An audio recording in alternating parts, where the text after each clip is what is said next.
So my title of my message today is There is a Hello in Every Goodbye. And I think about the scripture, Isaiah 49, verse 15 and 16.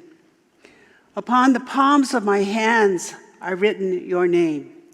You live forever. I love that scripture. And when we think about Memorial Day and our community, you know, it's been months that we haven't been able to be together, and here we are, which is wonderful. And there's been times of isolation. There's been times of loss, where there's been a loss of our blessed four-leggeds, our animals. Maybe it has been a death of a relationship, maybe the relationship of just not being with each other, let alone the loss of one of our loved ones when we've had to go all by ourselves to a cemetery and not be gathering together. I felt that this day would be a good day for ceremony for Mile High Church. It would be a good day to come together to say hello before we can say goodbye. We are going to be planting a beautiful tree, and you're all invited at 11:15, right after this service, and it's going to be out close to the Vote Center and the chapel out in that area. We're planting a beautiful lilac tree in memory of all our loved ones. So it's been a difficult time, I know myself as a minister, not being able to always just be present there for you or to gather in ritual. So this is a good day for ceremony. So I want to say just a little bit about Memorial Day itself. I think it was President Abe Lincoln, way back when, with the Civil War, he declared that it was going to be Memorial Day. And he had the women at the time go and lay flowers upon the graves of the soldiers, and how dear that was and how it has stayed with us. And so Martin Luther King said this about that.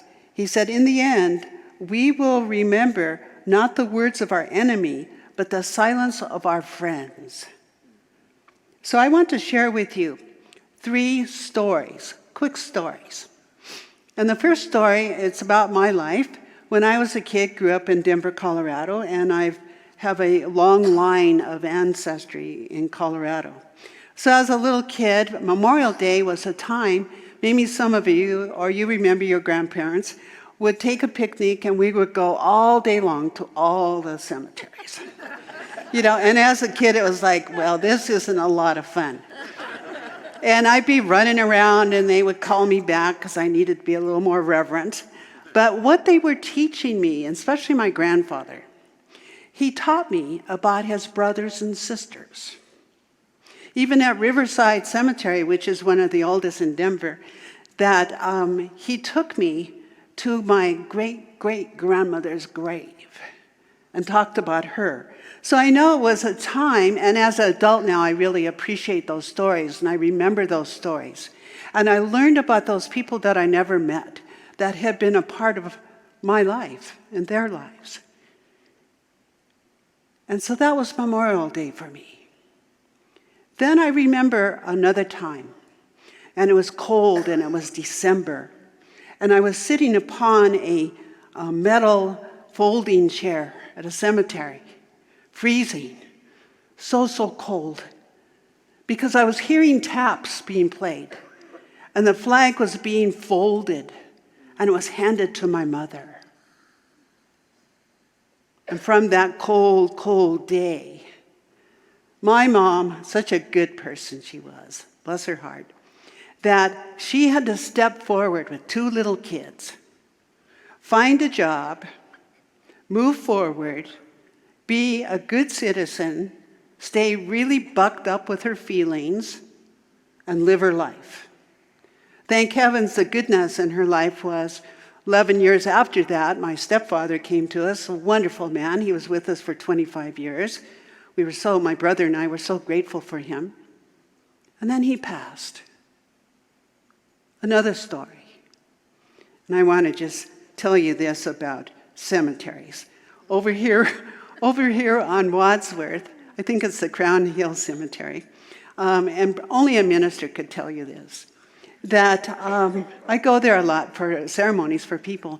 But sometimes going back and forth to Lutheran Hospital, the medical center, or wherever, I'll just pull in there just to be quiet because no one knows where I am when I've pulled in there.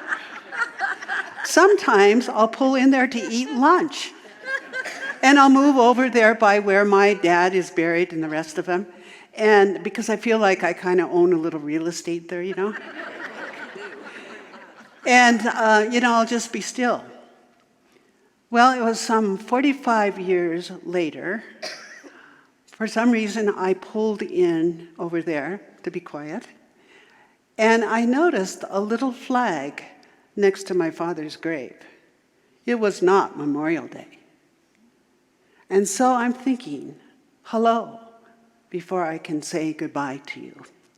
My mother never was able to fully grieve the loss of her love. And so from time to time, that little flag would be there. I never said anything to my mom. I just held it really dear that she was able to motor out there and to take that little flag. And so it's interesting how many times when we have such a change in our lives that, yes, it hurts, but we have to move forward. So that's why I chose hello. And she was saying hello so she could say goodbye. Joseph Campbell, he said, "It is going down into the abyss that we recover the treasures of life itself." And so we are dealing with change. We don't like to talk about change. The only one that really likes to talk about change is probably the storekeeper, when we're exchanging change, or when we're changing the diapers of the little ones. They appreciate that change. But other than that, change is no fun whatsoever, right? Oh, there are some changes that we celebrate, but when we're dealing with grief, we realize that change is constant, but it's a great shape shifter. And we have been disconnected from each other for quite a while, and that in itself has had its strange change, hasn't it? Yes. Different way of perceiving, doing things, and for some people more painful than others. And so feeling that pain of that change. And change can be a teacher of mercy, and it can be a teacher of incredible love also. So the interesting times that we have been in, and we reap the teaching and the learning from this time. When I think about change, I can't help but think about a whole circle, complete circle.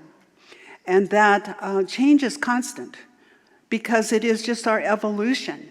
We look at nature, and I'm so grateful today that the aspen leaves are coming out on the trees on the mountain where I live, and it's starting to green up there, and it's so beautiful. I can't wait to buy flowers to plant them in the earth. So that constant movement of the cycles of life. And I think it was Ernest Holmes, and I'm just paraphrasing him, that he said that if we stay too long on this plane of existence, maybe we would get way too used to it. And so there's that constant movement in our life. And it was Robert Frost who talked about the circle. And he said, on this big circle, you sit on the rim of the circle. And as you sit on the rim, you look to the center, because the center knows. So the center represents that which never changes, that which is constant, that which is life itself, that which is life eternal, that which is God, Spirit, whatever you refer to your God as, that which never changes. And I like to refer to God as that harmonic love that is present there through all circumstances of life. So we know that when we cling to what changes in life, we tend to suffer. If we hold on and hold on, we tend to suffer. And when we can behold the great gifts of the great cycle of life, it gives to us light and it gives to us love. Because all there really is love. Even in the midst of those tight times that we have known, there is love that is present. So what in the world is grief anyway? Grief is emotional pain. And why do we grieve? We grieve because we have loved so much. Many years ago, I was invited to a friend's house out east, and she raises buffalo. And before we went out to see the buffalo, she kind of hesitated. She said, "They're in mourning," because animals also grieve. And so I looked out her kitchen window, and there was a pond out there. And evidently the main buffalo of the herd, the master of the herd, had passed away, had died. And she said this is the 4th day that the buffalo were walking in a complete circle, day and night, out of the honor of their friend. And we know that elephants do that. Animals grieve. And we grieve. So it is universal. And we all grieve differently. You know, some people, it depends on our dynamics. It's easier to express. And some of us, we go quiet. I remember so many years ago when my dad passed, I went quiet. So quiet within myself. Whereas my little brother acted out. He did crazy things that we never would have thought he would have done, standing up on a dining room table and to get attention, all kinds of crazy things. But he was acting out, where I went silent. And after a couple months, I got physically very, very ill. And I remember that a doctor, when you could be in the hospital more than 24 hours, a doctor finally came to me, and he sat on the end of my bed, and he said, after all this, "Has anything changed in your life?" And I said, "Yeah, a month ago my dad died, and then a couple weeks after that my grandfather died." He said, "I want you to take this little medicine," and to this day I bet it was a tranquilizer. I don't know. But he said, "I want to give you this word of advice. If you are sad, I want you to cry. I want you to express, so that my body wasn't holding back all this grief." So it's interesting that we all grieve differently, and it was Stephen Levine, the late Stephen Levine, who's just been a master with his work with death and dying. He said many times grief feels like you're holding on to a rope and it's being pulled from you and you're receiving hand burns from it. So many times it feels like that, I know. And also, it can be like a dark cloud. But today when I woke up and it was really foggy at my house, I thought about there's always a rainbow behind every dark cloud. And I learned that many years ago from studying with Jerry Jampolsky, Dr. Jerry Jampolsky, and with the children from the Center of Creative Alternatives. Those little kids had been diagnosed with all kinds of things. And they had 2 choices: peace or love, peace or conflict. And those that chose that peace, many of them were instantly healed, for they could see that rainbow. And one of my favorite authors, Anonymous, wrote this: "Light is known to exist by virtue of darkness. One is the chair upon which the other sits." So it also has been stated that grief is the only gateway to certain levels of consciousness, and it is a hard taskmaster.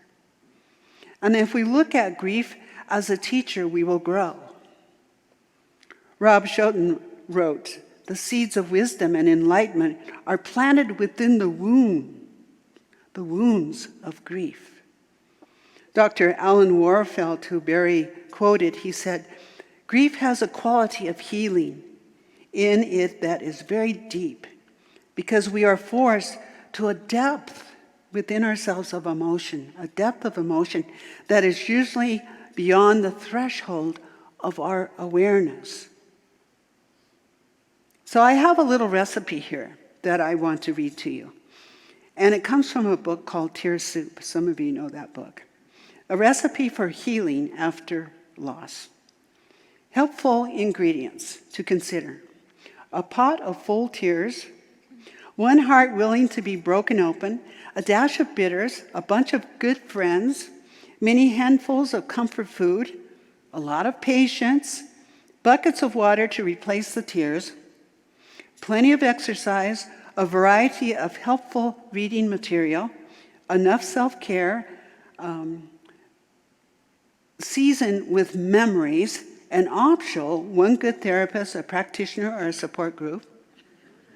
And directions. Choose the size pot that fits your loss. It's okay to increase the pot size if you miscalculate. Combine ingredients. Set the temperature for just a moderate heat.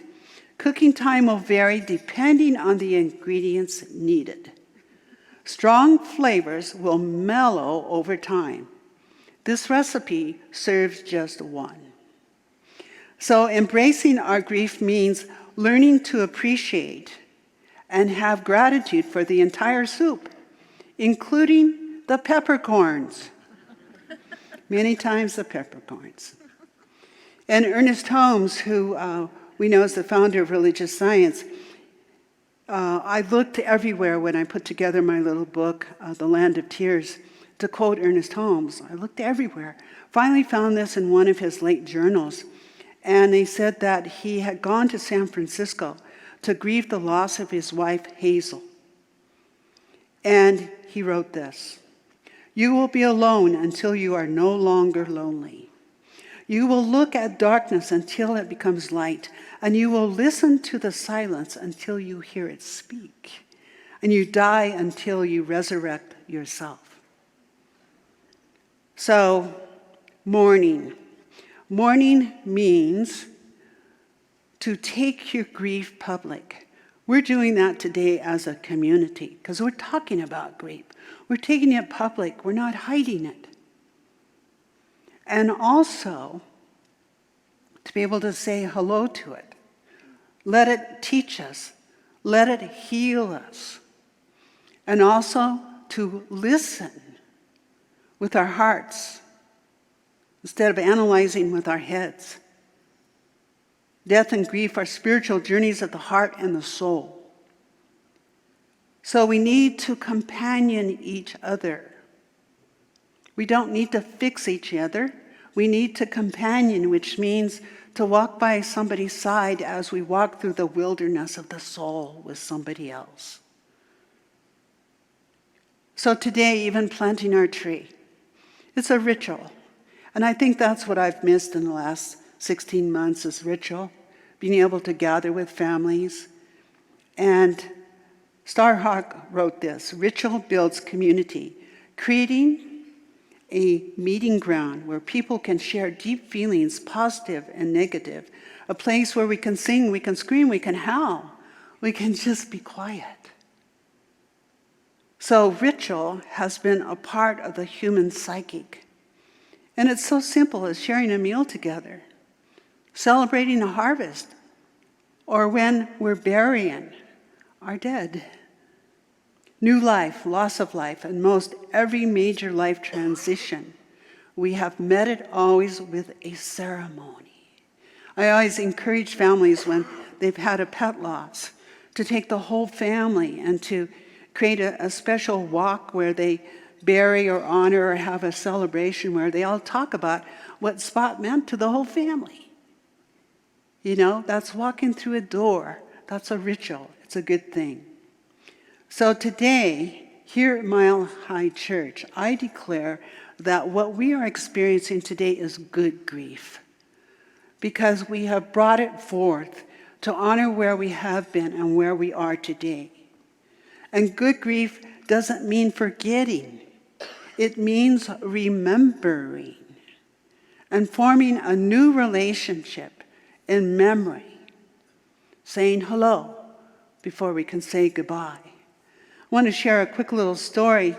In And I know some of my bereavement team is here. We have a team that's been trained to support you through these times. So I'd like to just have you stand right now if you're here, the bereavement team. Yeah, here they are. So thank you for what you do. And in the beginning of we've been just offering a 6-week piece through this Zoom time, but we usually offer this in an 8-week support time. And in the first part, we ask the participants, give them a little card, and ask them, it's between themselves, to write down an intention when they know that they're going to be feeling better. And they put it in a little envelope, and they don't have to show it to us. It's their own personal piece. And I have permission to tell this story, and my team has heard this story before, because it touched me so deeply. I once had a gentleman who his wife had passed away. He and his wife had been Shriner clowns for many years together. They also owned a business together and had been married many, many years. So it was a big loss for this gentleman. I wasn't sure exactly what he'd put on his little card. And sometimes these manifest quickly, depending on the individual. Sometimes it takes a while. And it was a while, and I was in the lobby of Mile High Church, and all of a sudden I hear this man calling my name and working through the crowd, and he came up to me and he said, "Dr. Patty, I am now a clown again." So he had discovered his changed self, and was able to move forward in his life. So it all is about love. We grieve because we have loved so much. Finding that love is stronger than any fear, stronger than death, hope stronger than any despair. And so I can release the pain that touches my memories, but only if I remember them. I can release my grief, but only if I express its memories, and grief must have a heart to hold them. So in closing, I want to read a beautiful piece that's up on the screens. It's called Remember Them. In the blowing of the wind and in the chill of winter, we remember them. In the opening of the buds and the rebirth of spring, we remember them. In the blueness of the sky, the warmth of summer, we remember them. In the beginning of the year and when it ends, we remember them. And when we feel lost and weak at heart, we remember them. And when we have joy we yearn to share, we remember them. So long as we live, they too shall live, for they are now a part of us as we remember them. Your name is written upon the palms of my hands.